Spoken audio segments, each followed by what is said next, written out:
Read my lips. No new taxes. That was George H.W. Bush in 1988, making his famous pledge not to raise taxes. Of course, many of you know how this ends. Bush wins his election easily against Michael Dukakis, but the realities of governing mean he ultimately raises taxes just a couple of years later.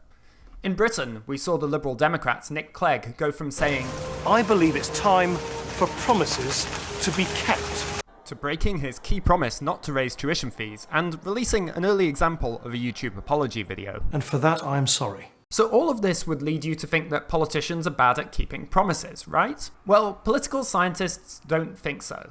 Since the 1980s, over 100 papers have been written on parties' promise keeping, and the findings over and over again are that parties not only try to keep their promises, but they succeed. In the most ambitious example of this work, Thomson colleagues did a massive analysis of 20,000 election promises in a dozen countries.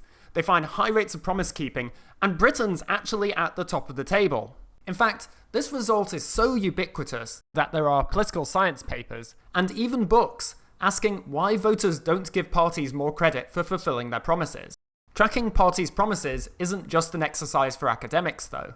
Starting with PolitiFact's Obama-meter, watchdog organisations have started keeping a close tally of government's promise-keeping records. This is where Adam and Jordan come in. In a democracy, one of the most important ways that the government can represent the people is by delivering on its pledges. GovTracker was designed to enhance that. We had the opportunity to speak to various overseas promise trackers and found that we all faced a similar disconnect. While promise trackers would simply aggregate the progress of all individual promises, voters considered some pledges to be more central to the government's democratic mandate than others. We had our users coming to the website being really quite surprised, thinking of a much smaller number of promises, whereas we were tracking the full 250 plus, including review the design of government building. We had to rebalance the website to be about these promises that were central, but that couldn't just be based on our own preconceptions. We had to find a scientific, fair way that represented the real mandate.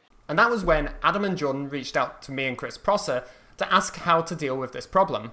And that was a pretty tough question because the answer was, we have no idea. And this problem actually applies to all of those academic papers we just talked about too.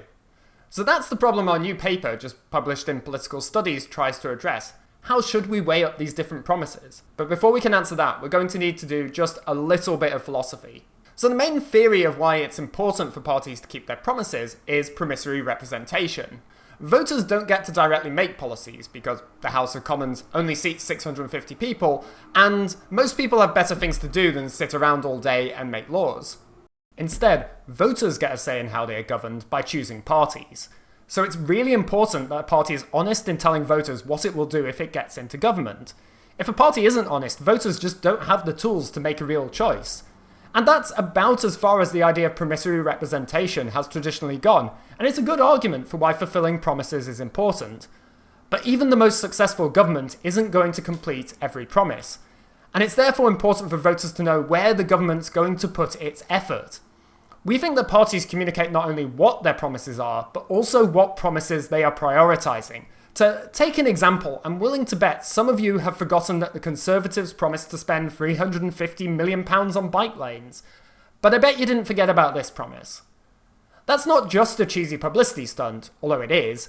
It's also communicating that getting Brexit done is more important to the Conservatives than anything else in that 64-page manifesto. That's useful information for a voter, regardless of whether you're a die-hard Remainer or Leaver. Our paper takes the example of the 2017 Conservative Manifesto. This is a great case because it's really obvious what the central issue in the Conservatives' agenda was, Brexit. But if you look at the actual manifesto, there's only a handful of Brexit-related promises.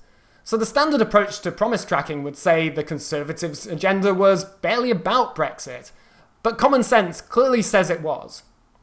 We think the correct way to understand the party's agenda isn't how many promises were on a particular topic, but which promises voters saw as central to the party's agenda. To measure that, we ran a big survey experiment where we showed 5,000 people random sets of promises from the Conservatives' manifesto.